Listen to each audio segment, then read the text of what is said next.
Hello, everybody. Welcome to a daily dose of the Bible. We are reading Genesis. We're in Genesis 43 right now, reading through the story of Joseph. He is Jacob's son. Jacob is Isaac's son. Isaac is Abraham's son. So we are to the great grandson of Abraham, the first man in this lineage that God is speaking to, the first ancestor of Israel, basically. But Joseph is in Egypt. His brothers have just come for grain in chapter 42. So in 43, they are going to return to Egypt after getting home, and their dad says, no way, he's not going. And Simeon is still in prison, I guess. So Chapter 43, the brothers returned to Egypt. But the famine continued to ravage the land of Canaan. When the grain they had brought from Egypt was almost gone, Jacob said to his sons, go back and buy us a little more food. Wait, so they just left Simeon in prison that whole time? Stinky. They used up all the grain before they went to get Simeon. But Judah said, the man was serious when he warned us, you don't want to see my face. You won't see my face again unless your brother is with you. If you send Benjamin with us, we will go down and buy more food. But if you don't let Benjamin go, we won't go either. Remember, the man said, you won't see my face unless your brother is with you. Why are you so cruel to me? Jacob moaned. Why did you tell him that you had another brother? The men kept asking questions about our family. Oh, I didn't say that in the first part but of course, they replied. He asked, is your father still alive? Do you have another brother? So he answered his questions. How could we know? He would say, bring your brother down here. So Judah said to his father, send the boy with me, and we will be on our way. Otherwise, we will all die of starvation, and not only we, but you and our little ones. I personally guarantee his safety. You may hold me responsible. If I don't bring him back to you, then let me bear the blame forever. If we hadn't wasted all this time, we could have gone and returned twice by now. So their father Jacob finally agreed and said to them, if it can't be avoided, then at least do this. Pack your bags with the best products of this land. Take them down to the man as gifts: balm, honey, gum, aromatic resin, pistachio nuts, and almonds. Also take double the money that was put back in your sacks, as it was probably someone's mistake. Then take your brother and go back to the man. May God Almighty give you mercy as you go before the man, so that he will release Simeon and let Benjamin return. But if I lose my children, so be it.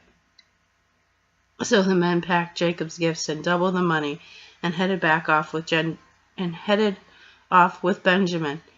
They finally arrived in Egypt and presented themselves to Joseph. When Joseph saw Benjamin with them, he said to the manager of this household, these men will eat with me at noon. Take them inside the palace, then go slaughter an animal and prepare a big feast. So the man did as Joseph told him and took them into Joseph's palace. The brothers were terrified when they saw that they were being taken into Joseph's house. It's because of the money someone put in our sacks last time we were here, they said. He plans to pretend that we stole it. Then he will seize us, make us slaves, and take our donkeys.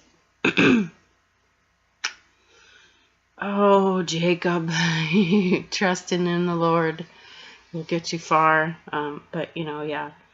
So he finally lets Benjamin go. And here they are finally headed towards Joseph. And when they get there, he says, kill the fatted calf, let's have a party. And they are even more scared than ever because why is this guy why is he doing this now? What's he up to? It's not the typical behavior. So they're just probably in a big quandary. It'd be so interesting to hear the conversation that he had with his brothers initially. And I just think it's so funny how scared they are now. And in the end, I think ultimately things are going to be healed. But at this point, just he's kind of seeking his revenge. He's enjoying toying with them a little, in the way that God, I mean, honestly, I would have to say God meant for him to do this to them to make them realize what they had done to him, you know. In the end, I believe he's going to reveal himself, but until he does, he's just like a cat playing with the mouse, you know. He's got him right where he wants him. So now they're about to have a feast at Joseph's palace.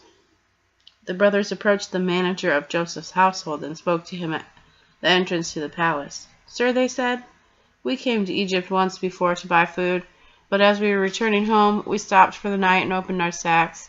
Then we discovered that each man's money, the exact amount paid, was in the top of his sack. Here it is. We have brought it back with us.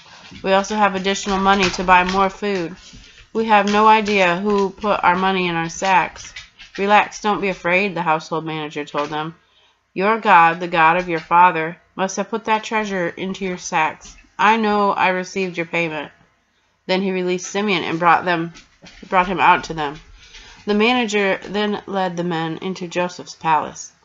He gave them water to wash their feet and provided food for their donkeys.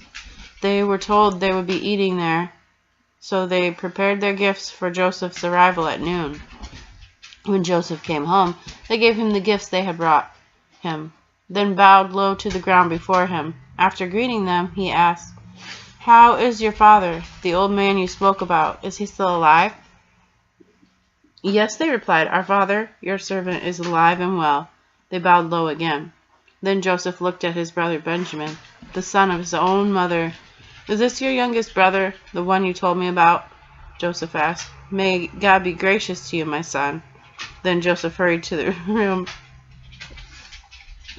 He hurried out of the room because he was overcome with emotion for his brother.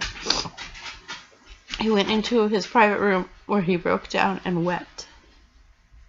After washing his face, he came back out, keeping himself under control. Then he ordered, "Bring out the food." The waiters served Joseph at his own table, and the brothers were served at a separate table. The Egyptians who ate with Joseph sat at their own table because Egyptians despised Hebrews and refused to eat with them. Joseph told each of his brothers where to sit, and to their amazement he seated them according to age, from oldest to youngest. Joseph filled their plates with food from his own table, giving Benjamin 5 times as much as he gave the others. So they feasted and drank freely with him. It's a touching moment when you can finally see his little brother again. He must have wondered, what did they do to him? What they've done to me, He could only imagine. So there it is. He's got his brother, all of his brothers, right in front of him once again, and they're eating together in the banquet hall. And, it's just amazing how God works this story out. And it reminds me of what he does for all of us all the time. He's always got something like this going on. Sorry, that's gross. He's always planning for your future, planning for your prosperity, working ways around not only what you can do to yourself, but what others might have plotted against you, because his way, his will be done. If that's the will for your life, that's how it's going to go. So, here's Joseph has chosen God's will in his life, and this is how God has helped him to get through his struggles. And believe me, it must have been really hard, this poor kid, and all the things he's been through. And he must just want to, send them all to the dungeon on one hand and just, have a big old slumber party on the other. So, I'm excited to see how this unfurls. I don't quite remember the end of the story, but, eventually he's going to say, "Ta-da, it's me, Joseph," right? But yeah, just pray that you'll take this this story and make it your own. Just understand that God's going to do this for you too. Someday soon you're going to be hosting that banquet for your enemies. You know, you're going to be the one at the head of the table. And just trust that God will bring you around full circle to that end of the story where you're the one on top.